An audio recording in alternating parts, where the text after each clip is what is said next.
이제 어제 있었던 마지막 TV 토론 얘기를 좀 보도록 하겠습니다. 기어드는 마지막 TV 토론, 네, 점수는요?로 잡았습니다. 어제 마지막 TV 토론 관심을 갖고 지켜본 분들 꽤 있을 텐데 역시 큰 미래를 위한 건 별로 없었다라는 얘기가 많았고요. 마지막에 대장동을 두고 거의 싸움이 붙었습니다. 그 장면 잠깐 보도록 하겠습니다. 지금 대장동 사건을 시장으로서 설계하고 우리 이 후보께서 다 승인을 했음에도 검찰은 지금 이 수사를 덮었습니다. 이런 후보가 노동가치 얘기하고 나라 미래 얘기를 한다는 것은 이거는 국민을 좀 우습게 가볍게 보는 그런 처사 아닙니까? 우리 윤 후보님 벌써 몇 번째 울고 먹는 건지 모르겠는데 제가 그래서 하나 제안 드리겠습니다. 대통령 선거가 끝나더라도 반드시 특검하자는 거 동의해 주시고 거기서 문제가 드러나면 대통령이 당선돼도 책임지자. 동의하십니까?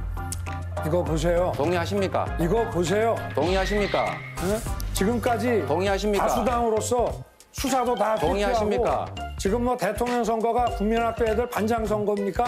정확하게 수사가 이루어지지 않고 덮었지 않습니까? 그래서 특검하자니까요. 이게 지난 2월 25일. 그거 왜 동의를 안 하십니까? 지금 동의해 주세요.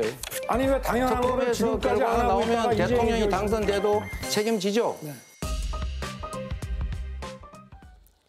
예, 일단 윤석열 후보 당선돼도 특검 가냐라는 질문에 상당히 격앙된 반응을 보이다가 나중에 이제 토론이 끝난 뒤에 당연히 특검 간다고 얘기를 했죠. 네, 특검 갑니까? 당연히 뭐 수사를 하겠다는 얘기예요. 지금 특검 얘기에서 왜 그렇게 반응을 했냐면은 9월 달부터 특검하자고 한 게 저희였고 처음에 예. 이재명 후보는 특검 안 된다고 그랬어요. 반대했다가 계속 뭐 이렇게 지지부진하다가 특검하자고 하면서 결국 특검이 안 됐습니다. 예. 그런 상황을 얘기한 건데 이재명 후보 특검합시다. 뭐 대통령직을 걸고 합시다 하니까 뭐 어안이 벙벙했었던 거죠. 그러나 결론은 특검이든 뭐든 수사를 통해서 이걸 밝히자는 의지는 전혀 그거는 의문의 여지가 없는 얘기죠. 그러면 다행입니다. 왜냐하면 이제 어제 이재명 후보가 5차례 좀 사실은 저는 조금 우리 윤석열 후보한테 아쉬운 게 5차례 토론을 할 때마다 이 문제를 꺼냈어요. 근데 어제는 중반까지 얘기를 안 꺼내길래 이번 토론은 정말 정책으로 끝난다는데 갑자기 꺼냈고 그래서 이재명 후보가 5차례 동의하냐고 물어봤을 때 답변을 못 하시다가 이제 끝난 다음에 얘기를 하셨는데요. 이 특검 부분이 그런 게 있습니다. 지금 국민의힘이 법사위에 낸 특검 법안은 이게 그 이른바 대장동의 시초라고 할 수 있는 부산저축은 2011년은 쫙 빠져 있고 이재명 후보와 관련된 거고 특검 자체도 국민의힘이 추천하겠다는 거예요. 그러면 그거를 어떻게 봐요? 그 적반하장인가? 맡길 수가 없는 겁니다. 그래서 지금 민주당에서는 이미 상설특검법이 있으니까 최대한 빨리 하자는 거였는데 윤 대변인도 동의하니까 이건 진짜 대선과 관련 없이 어제 후보들 간에 그런 얘기들이 와갔잖아요. 그러니까 정말 특검해서 나중에 어느 쪽이 정권을 잡더라도 예. 이건 국민들을 위해서도 밝혀야 된다고 생각합니다. 네. 알겠습니다. 사실 뭐 특검의 구체적인 내용을 지금 들어갈 시간은 아닌 것 같고 근데 네. 많은 분들이 사실 그 얘기를 했었죠. 이른바 부산저축은행의 대출 관련, 네. 부실 대출 관련 왜 대장동권은 빠졌냐. 이 부분 특검은 민주당에서 임명을 하고 그다음에 대장동 과연 이 천문학적인 돈은 어디로 갔느냐. 이 부분은 국민의힘에서 임명을 하고 하면 공평하지 않냐라는 제안들이 있긴 있었어요. 예.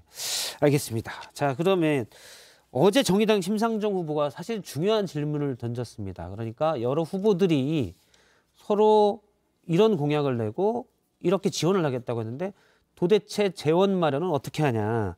그리고 증세 없는 복지는 허구다라는 표현을 다시 얘기했는데요.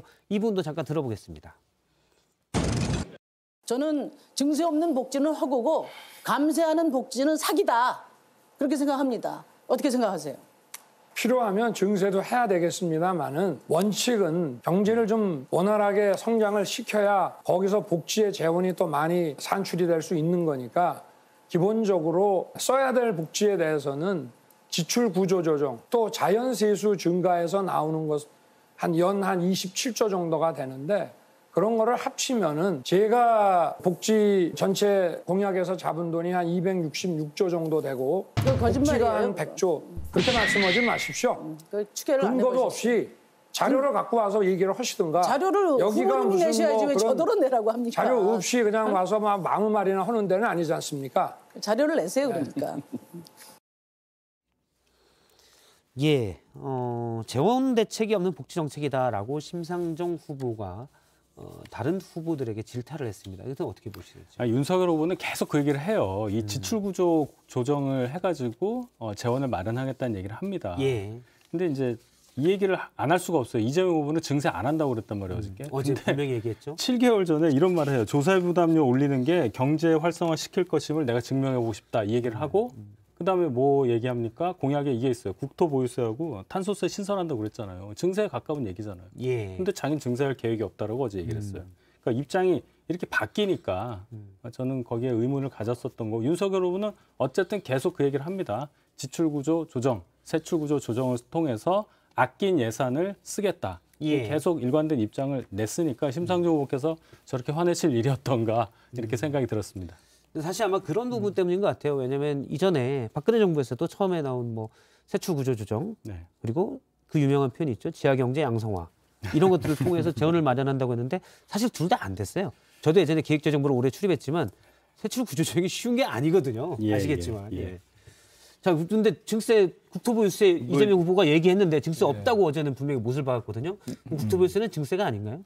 이거 이제 배당의 차원에서 이제 토지 일부를 가지고 토지 갖고 있는 분들이 지금 전 국민의 몇 퍼센트 되나요? 제가 외웠었는데 예. 10%는 안 될 겁니다. 그분들에 대한 세금을 물려서 이른바 배당으로 전 국민에게 나머지 분들에게 준다는 그런 거고 뭐 탄소세도 이제 기업과 이제 기업으로부터 어차피 거둘 수밖에 없습니다. 유럽 같은 데가 들어갈 예. 수밖에 없기 때문에 해서 나머지 이제 지금 수유세가 하는 식으로 기업 그다음 주민 국민들에게 이렇게 배분하는 배당하는 그런 제도이기 때문에요. 지금 말씀하신 것처럼 그거와 뭐 증세와는 연결 안 된다. 뭐 다르다. 이런 표현은 아닌 것 같습니다. 아니, 땅 가진 제가 국민은 짧게 얘기하려고요. 땅 가진 길게 국민은 했다고 국민이 얘기를 아니에요, 그러면? 땅 아니, 가진 국민은 그렇지 국민이 않습니다. 아니에요? 그걸 전반적으로 모두가 거기에 대해서 전체 국민들이 도움을 받을 수 있도록 90% 이상 아니, 그러니까 땅 가진 배당을 국민에게- 한다는 그겁니다. 아니, 그러면 아니, 배당을 받는 토지의 사람하고 이게 다른데. 불로소득 부분에 대해서 하는 부분이기 때문에 위험한 발언인데요. 아니 그렇지 않습니다. 예. 세네. 일단 뭐 그 전 TV 토론에서 심상정 후보는 네. 국토보유세나 이런 분들을 배당이라고 표현한 이재명 후보를 향해서 왜 증세를 세금을 똑바로 세금이라고 얘기하지 못하냐. 용어 가지고 이제 예, 말씀을 이렇게 했었죠. 한번 지적한 바가 있습니다. 예, 일단 뭐 국토보유세나 탄소세 같은 경우는 좀 다르게 보면 부가가치세랑 비슷하게 되기 때문에 역시 세금으로 볼 수도 있고요. 알겠습니다. 여기까지 쭉 얘기를 들었고요.